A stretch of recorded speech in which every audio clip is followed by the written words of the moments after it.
Allah Jalla wa Ala, He mentions the second fitnah, the second trial and tribulation. And that's a bit more specific. It is the test, the tribulation, the trial of your companions, those who sit with you. Addressing Rasulullah sallallahu alayhi wa sallam, Allah Jalla wa Ala says, وَاصْبِرْ نَفْسَكَ مَعَ الَّذِينَ يَدْعُونَ رَبَّهُمْ بِالْغَدَاةِ وَالْعَشِيِّ يُرِيدُونَ وَجْهَهُ. Be patient with those who call out to their Lord at the beginning of the day, at the end of the day. وَلَا تَعْدُ عَيْنَاكَ عَنْهُمْ.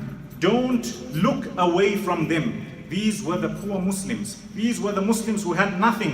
When it comes to material wealth, they were towards the bottom. So Allah Jalla wa Ala is telling Rasulullah sallallahu alayhi wa sallam, be patient with these people, stay with them, don't even allow your eyesight to go past them. Why? Because there were people from the kuffar of Quraysh, those who rejected. However, because they had a lot of wealth and a lot of status, Allah Jalla wa Ala warned Rasulullah sallallahu alayhi wa sallam, and He says that sitting with those people is not for you. Never mind their wealth and status. They do not have iman. وَلَا تَعْدُ عَيْنَاكَ عَنْهُمْ تُرِيدُ زِينَةَ الْحَيَاةِ الدُّنْيَا وَلَا تُطِعْ مَنْ أَغْفَلْنَا قَلْبَهُ عَنْ ذِكْرِنَا وَاتَّبَعَ هَوَاهُ. Do not obey those who have become unmindful of Allah Jalla wa Ala. They have forgotten Allah Jalla wa Ala. وَاتَّبَعَ هَوَاهُ. And they followed their desire. وَكَانَ أَمْرُهُ فُرُطًا. And they were wasted. They had nothing after that. So look at the second fitnah that this surah, this chapter speaks about. The trial and tribulation, the fitnah